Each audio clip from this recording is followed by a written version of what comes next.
An option has been added to the auto lace fill, and it's the ability to take the lace and create a single color.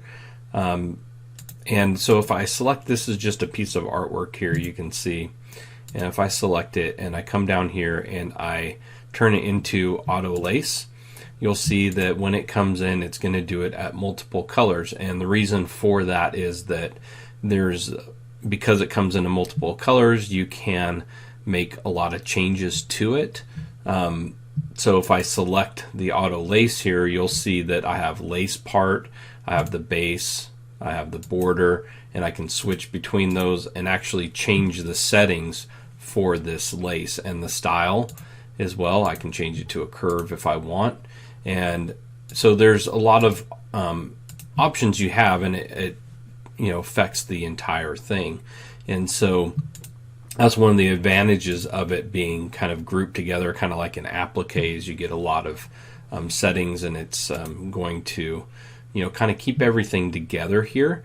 But at the same time, you have multiple colors, and if you wanted this to be a single color, you can now do that.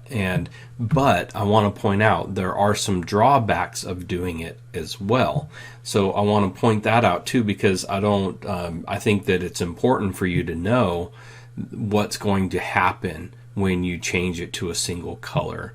And you might not want to do that until you've made all of the changes that you want to make to this lace. And here's why. So again, if I select it, you can see I have the lace parts here. And if I come in here, the new feature is to right mouse click on a selected piece of lace and choose single lace color. And when I click that, you'll notice that it does change and everything is now the same color. But take a look over here at the sequence view. It's no longer a grouped together object. It's no longer viewed as lace. So what does that mean? Well, if I come over here and click on fill, I'm no longer given the lace features. So I've lost the ability to focus on those things that are specific to lace. Now, I can still make changes. This is considered a wave fill, and I can make changes to that. I can grab even this right here. But if I wanted to make this wider, I kind of lost that ability to do it easily because I've broken it apart in essence.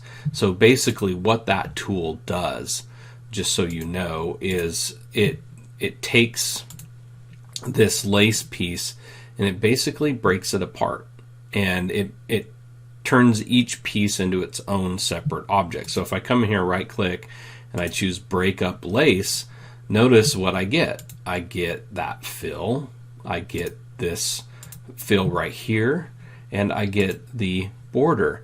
And the only thing that that feature does when you break it apart is it'll change everything to the same color. So it's, in essence, it's taking this, breaking it up, and then it selects everything and changes it to that color. That's what that tool does. And that is that is nice because it makes it easy to do. I just want to make sure that you understand that the moment that you do that, you're no longer going to be able to see. I just undid it and I got it back to this lace. Now if I select it, I can come in here and I can change the settings for the base. I can change the settings for the border. So I can change the settings for how thick the second fill is.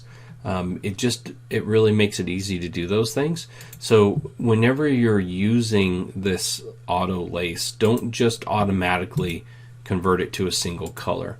Make sure that you apply the settings that you want before you do that, and that way it'll make it easier for you to make the adjustments that you need.